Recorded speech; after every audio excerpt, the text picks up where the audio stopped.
So it's my honor to introduce you guys Steve Brody, who is our speaker right now, and again, our creator and host for this luncheon. Steve Brody is the Vice President of North American Operations for ISU, the International Space University, and is an occasional lecturer as well.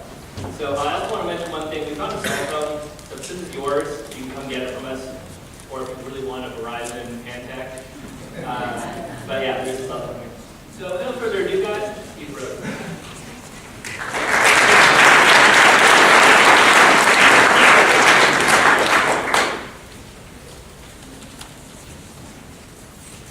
Test 1, 2. Can you all hear me? Okay. Back, okay. Yep. So I'm going to do relatively quickly just a little overview of what ISU is, International Space University. In a nutshell, it's a joint at the hip cousin of SEDS. It's the founders of both organizations.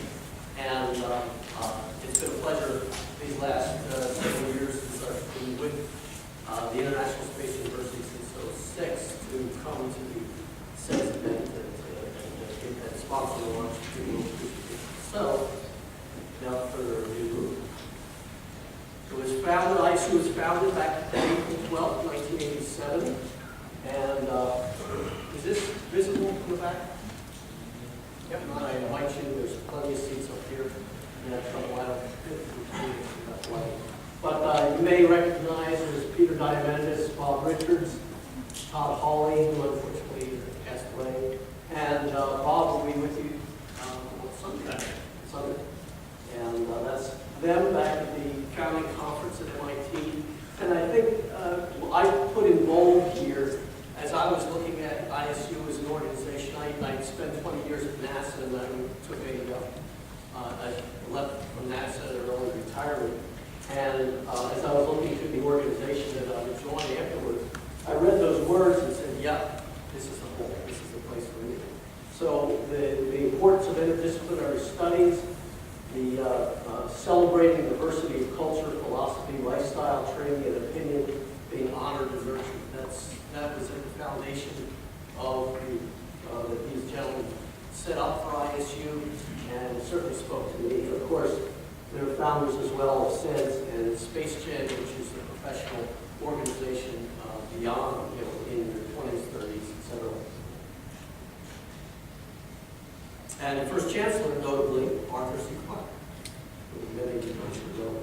He unfortunately passed away about a year and a half ago and sent a very poignant greeting back to ISU on its 20th anniversary, and spoke very, very warmly about the fellows here who called him Uncle Arthur and had that kind of a personal relationship with Clarke. So what is ISU today? It's a graduate school. We actually, with one exception, we've just initiated 2 programs that are open to undergraduates, and I'll mention those a little bit later. But primarily, ISU is a graduate school, an international student body, as well as international faculty, dedicated to open and diverse exchange of ideas, and also for lifelong learning. One of the first things I did after joining ISU was to take a 2-week executive level course. It was when our summer program was in Beijing, China in 2007. I had the opportunity to enroll and be on the receiving end of that 2-week. It's sort of a microcosm of our longer program. And this is a picture in Strasbourg, France, where the central campus, when the university was founded at MIT in '87, it was virtual for about the first 7-8 years. And the second phase, as the founders had structured it, the first phase would only have a program that operates in the summer and would move from place to place. And that's been since its inception. Second phase was to select a campus. They held a open competition. I believe 11 cities from around the globe competed to be the site of the International Space University, Strasbourg, France. Gave the founders an offer they couldn't refuse. And that's why we're in Strasbourg, which is also a very international city. They've been in French hands and in German hands. It's in the Alsace region of France. It's going back and forth. And the word Strasbourg means we're crossing of roads, crossing of streets, and it goes back to Roman times in that kind of way. So ISU's, where does it get its support? Well, when ISU was founded, it was founded with the support and presence in a very large way at that founding conference and in the year ahead by the space agencies from around the world. Since that time, we've included the CASC, is the acronym for the Space Agency in China. All of these agencies, as well as many of the companies, Lockheed Martin, SES, Boeing, they have places on the board of trustees. So the ISU is governed by a set of board members, which are the government and industry and some personal individuals. In fact, Bob Richards and Peter Diamandis, they alternate. One is on the board of trustees and one is on the board of advisors, and every couple of years they swap. So they're still involved in the governance of the university. And we receive grants and interest-free loans for our financial aid. The Heinlein Trust set up for the Robert Heinlein family after he passed. The Arthur C. Clarke Foundation, similarly. And then some organizations, if any of you are members of the National Space Society, Planetary Society, American Astronautical Society, from time to time, I know the American Astronautical Society has a regular, every year scholarship that they offer. You don't have to be a member of their society, but I would encourage you to go after that scholarship. And it's matched by ISU, so it's a $10,000 scholarship total to attend ISU. And we have individuals who are very supportive, a lot of our alumni from the early years, as well as people throughout the space industry. So, ISU, what is the ISU network, as many people refer to it in the community? Where you see in red is where we have alumni. There's over 3,000 alumni now since 1988, when the first summer program was held, from 102 countries. Really putting, they say you should walk the walk instead of just talking the talk. And when the founders put forward the idea of an international student body, it's really come to fruition. So, stand on this side. So it's not and we're looking for, if you know anybody in any of the countries in white, send them our way. We want us to evaluate. I don't expect you to read through this. This is just a sampling of the lectures. The way that ISU is structured, we have only about 8 or 10 full-time resident faculty in Strasbourg, France. But ISU has its faculty of 65 to 70. I'm not sure the exact number right now. And in essence, the structure was to have faculty members. They have to meet certain standards, how much they teach, and to be the state-of-the-art individuals in the space industry throughout the globe, wherever they are. So we have, for example, John Logston, who's been an advisor to Clinton and the Obama administration. He headed up the Space Policy Institute at George Washington University. He's a faculty member. Jeff Hoffman, five-time space shuttle flyer, is an MIT professor, and he's also a faculty member at ISU. Pete Warden, the director of NASA's Ames Research Center, was a faculty member since the time he was at the Naval Research Lab. And a host of people from Jackie Mukai, is a Japanese astronaut. She's also a cardiovascular surgeon.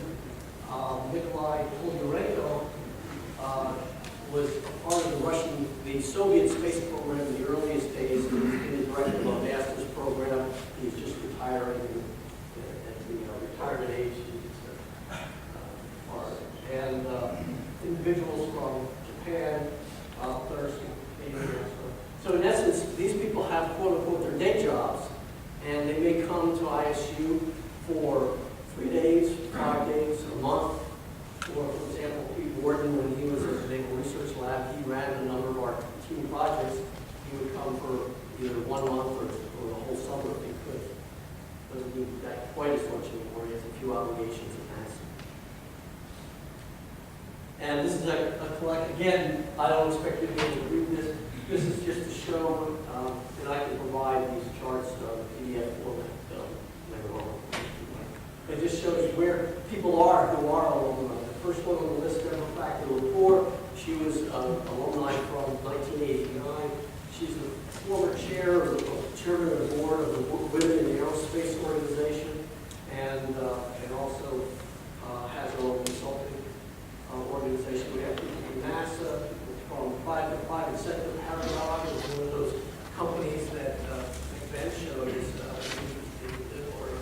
or put down on his charts. It's one of those startup space companies.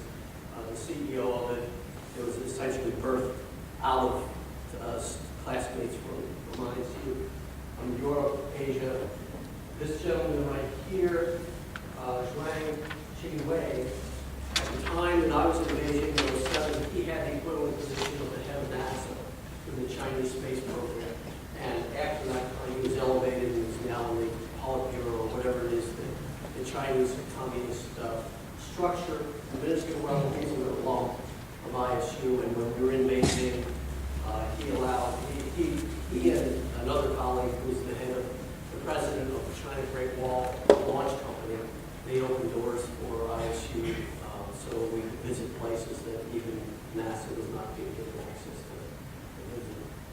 And we have a lot of students that come from Nigeria. In Nigeria, the government is very forward-thinking in putting its people through ISU and to develop their space industry.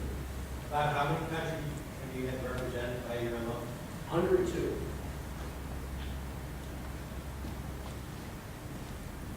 So, what is ISU all about? 3 I's is the sort of the mantra of the university: interdisciplinary, international, intercultural. It's the niche that ISU is in. In other words, if you are interested in becoming the foremost authority in rocket propulsion, you don't come to ISU. You go in and get your PhD, your master's work, you do stuff, as Ben was saying.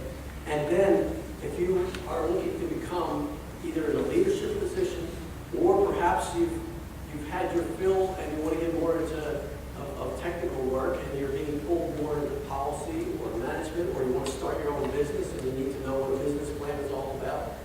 We have a lot of people that then come through ISU to get this interdisciplinary sense of how you make things work together with other people, and people whose background, interests, disciplines, academically, and their background culturally may be very different from you, but that's where you get the synergy of bringing thoughts together and solving issues. So also, we do have 3 courses that are geared more for short-term exposure. We have something called the Executive Space Course, which is a 1-week immersion in space.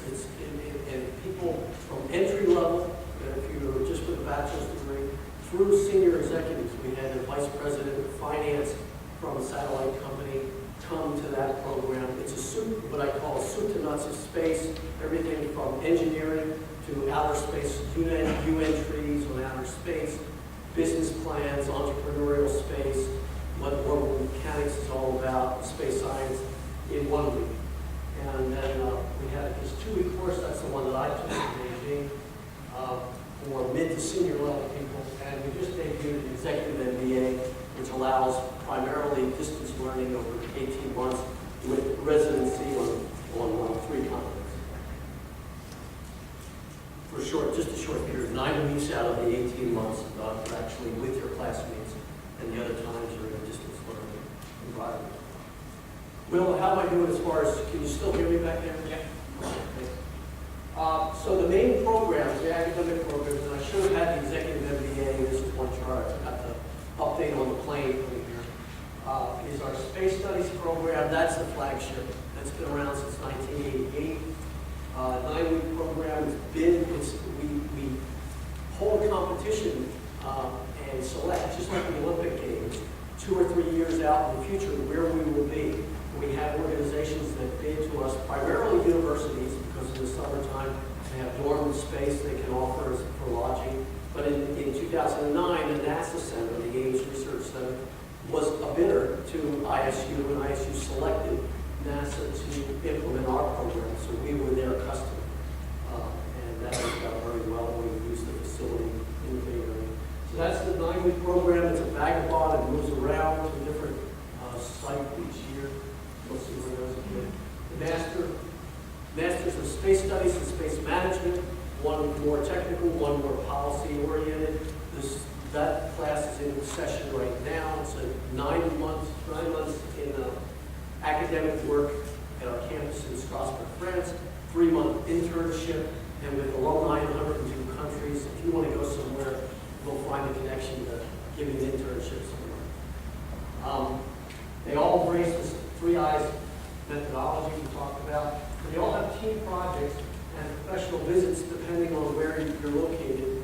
For example, in Beijing, we got to go to all the prime spots for space activities within the Beijing metropolitan area.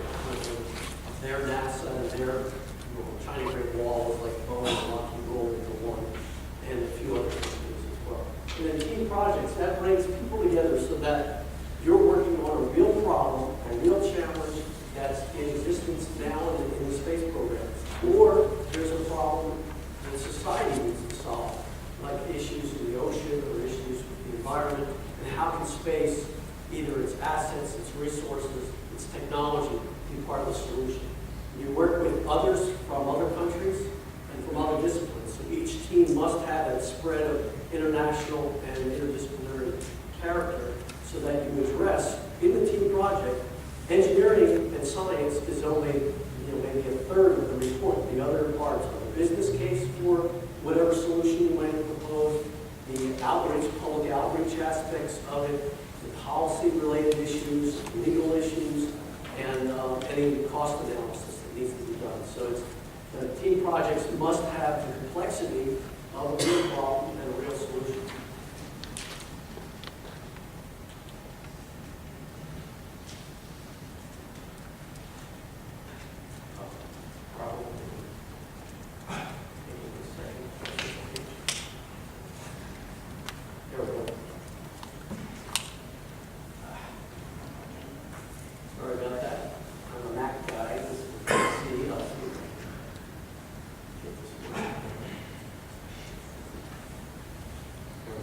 So here's where that summer program, the 9-week summer program that I mentioned, is called the Space Studies Program. It's been all over the globe. Again, by competition, we select the sites. In 2009, we're in Silicon Valley at the NASA facility. This last summer, we were in Strasbourg, France. This coming summer, we're in Graz, Austria, which I understand is a lovely, very, very old village in Austria. And the 2012 site is under competitive procurement right now, so we don't say a lot about it. And we're also accepting bids for 2013. We try to pick them about 2 years out so they can be prepared to This is just a little sample demographics of what a typical student, if there is such a thing, comes to ISU. This is for the last summer when we held in Strasbourg. We had 121 participants from 29 countries. A quarter were women. 15% already had their PhDs or at the professional level, which could be legal or law. We've had lawyers, medical doctors, architects, flight controllers, others who come either for our space studies program. We have the same kind of mix that come for our masters as well, because ISU is this portal into the space program. So we had a medical doctor that came into our master's program. He wanted to do something to help deal with infectious diseases on his continent in Africa. And he felt that the space program, through Earth observation as well as space technology, could lend itself. So he came to ISU to bring his medical background to play in that, and bring it with the space technology bit. Over 75% have technical backgrounds, but if you could see this chart, you see humanities here, life sciences, policy, law, space applications, business, and management as very well-defined slices. That's why the earlier question that Alan Lavin asked about how many degrees are represented.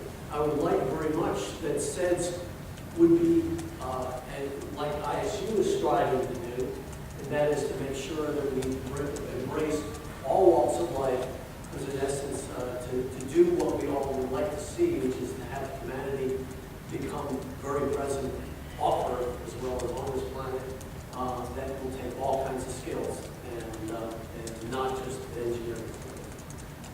And we had a lot of people, 84% had some professional experience, which means that 16% were probably new grads out of with a bachelor's degree, and the rest had, in this case, 3 or more years of experience is the largest segment of the pie chart. This is less than 3 years, and this is no prior experience. The average age was 32 of that group. We had students from 18 to 53. The 18, I put a little footnote, because this, normally you require a bachelor's degree to be in this program. There was a fellow from Russia whose academic preparation was at the bachelor's level. He was 18, and we gave an exception. We do that on occasion for special cases. I talked about the team project. This is a typical composition from this was a master's class in 2008. The team project was point-to-point suborbital flight. And since there are 2 team projects in the master's program, there were about 50 students in that class. This team project had 24 students from 15 countries. You see what their backgrounds were. We had a lawyer, we had a medical doctor, a Kenyan that I spoke of, an architect, 2 in international business, 13 in engineering, 4 in space sciences. We had a United Kingdom Air Force helicopter pilot, U.S. Air Force communications engineer. So when you can imagine that kind of talent coming together, you throw a problem that hasn't been solved yet. In this case, they looked at issues such as some of the life sciences considerations on point-to-point suborbital flight. And in fact, the Kenyan doctor, he did his own personal assignment, which, in addition to a team project, to do a personal assignment, he did it on what should be the medical kit that you would carry up on a suborbital flight, recognizing that individuals are only going to be on this flight for half an hour, something like that, and there may be medical problems that occur. What things should you be prepared to deal with in flight versus what things should you have around? You wanted Arthur C. Clarke a recognition award for that work. So these are just 2 charts of typical team project subjects, and they're everything from polar lunar bases, exploration related, to dual use responsive space. That was one of the things about how you can get quickly into space for whatever reason. Took a look at volcanoes. What can space technology, space observations do to predict, monitor, or mitigate issues with volcanoes? The use of caves on Mars for human habitats instead of building structures above the surface. Climate change. So the team projects span everything from what does society need in terms of fixes to problems we have, and what and all the way to exploration. I want to mention at the bottom that the way these get worked is to have resources, experts from around the world of those subjects available to our students.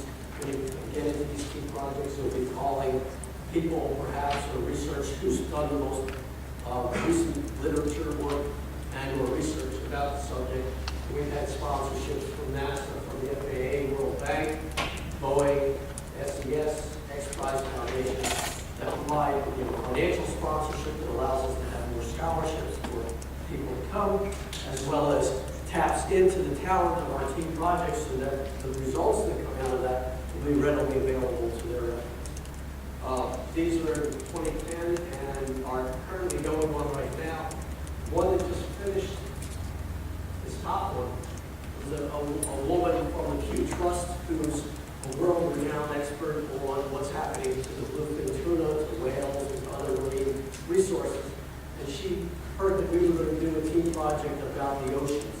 And we had to decide what the subject was. So she said, if you would take a look at the illegal, unregulated fishing that's taking place in this world and devastating the fishing stock. That would be great. She was wondering what we could do from space to help monitor ships that are doing this pirate fishing. And the team project just completed from our master's class last year. All these projects are online at ISU's website. The executive summaries and the full reports are available for anyone to read. And they truly do go after problems that people have. Asteroid mining, again, from the far reaches of exploration to those things that are trouble our planet right now. And again, the result, the students have the opportunity to give briefings at conferences like the International Astronomical Congress that took place in Prague, and to end users, as I say, those who could really get a hold of the results and make use of it to arrange for students to present to NASA, to the FAA, and other organizations. So there's the campus and the building in Strasbourg, France. Like a little air and space museum. We have a high bay. In fact, we have a capsule right now. We have a high bay that has cranes, and we have a Almaz capsule, which was used by the Russians in their photo reconnaissance satellite military program. And now it's owned by the Excalibur Almaz company out of Houston in partnership with Almaz in Russia. They have one of the capsules in our high bay. Our students are working with them on human factors. The plan for that company is to outfit it as a vehicle to take passengers into orbit. And they're letting, we have an arrangement so that we have hands-on of the capsule for a period of time. So other equipment that's available at the campus, we were given a satellite tracking station. I think that might have come from one of either that or the telescope came from the European Space Agency. The other one came from I think the tracking station came from a telecommunications company. The current design facility. So we have the buildup of a nice suite of research equipment, both for faculty as well as those who are there for the master's program. And coming to the end, I mentioned earlier, we have two programs we just debuted. One is with the University of South Australia in Adelaide, which was a host for our summer program in 2004. And that one does allow advanced undergrads, we call it, those who are probably juniors or seniors that are really that are very close to graduation or have taken advanced courses, as well as professionals. And throughout, it's sort of a smaller version. It's a 30-day program built around the summer in the Southern Hemisphere, so it's taking place early January to early February. And that's like the Space Studies program, the 9-week one, but on a smaller scale. And we just debuted a online program led by the Stevens Institute of Technology in New Jersey. And that's we're helping with content to cover the subject of space systems engineering. And again, from the credo about constantly evolving our programs and expanding the base of facilities.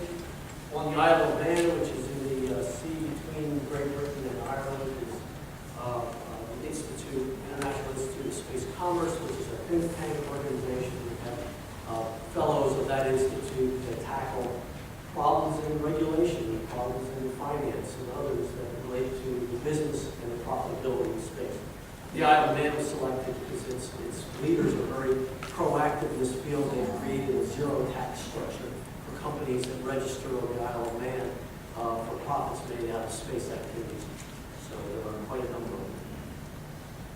And, well, phase 3 of ISU, and again, going back to the foresight of the founders, and you can ask Bob Richards about this when he's with you on Sunday, is that phase 1 would be no campus, just the summer program moving around. Phase 2 would have a campus, and we're there now. Phase 3 would have footprints beyond Earth, and that's either in orbit, on the moon, wherever humanity has its significant presence. And I'll just leave, this is the final chart, and I'll take questions. I appreciate your time, and thanks for, I know after lunch, it's kind of a, the body sort of wants you to chill out. I appreciate those who have stayed awake. Thank you.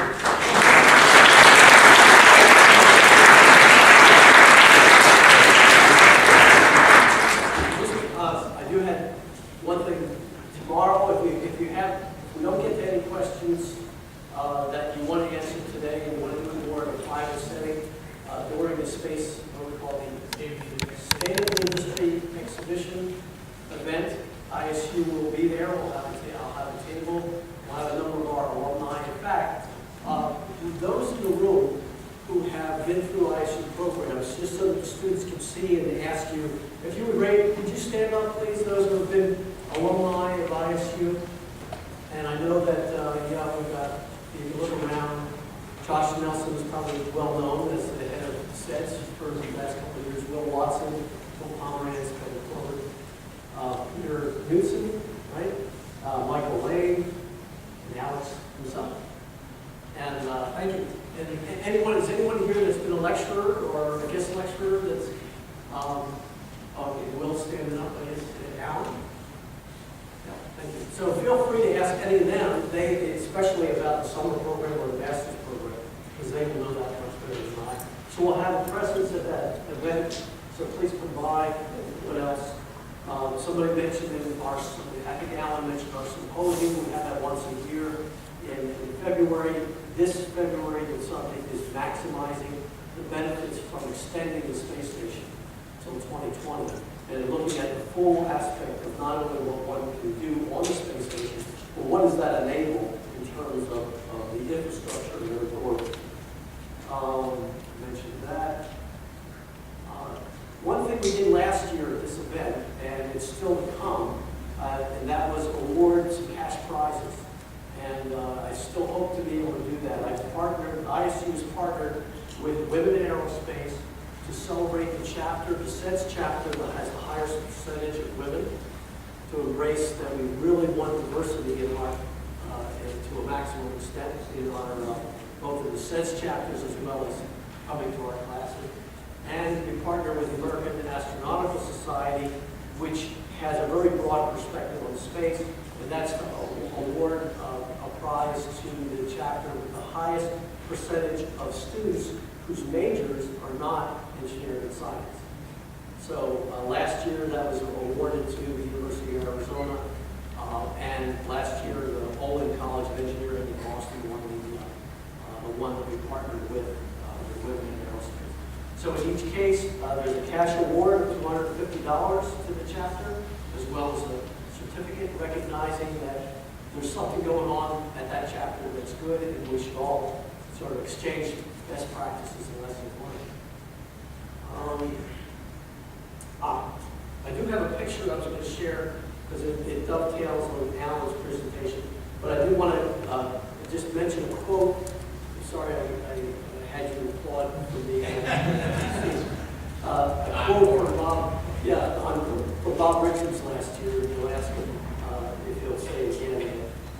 He was giving a presentation at last year's SEDS conference, and when he mentioned ISU and how closely tied in SEDS was, he said, just accept that you're going to attend ISU in some fashion someday, and he used the quote, "Resistance is futile."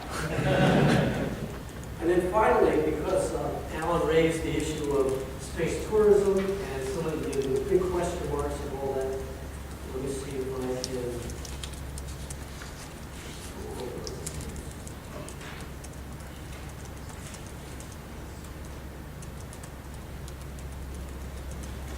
This was a painting that when I was at NASA, I had the pleasure to commission a painting of what some sports might look like someday in space.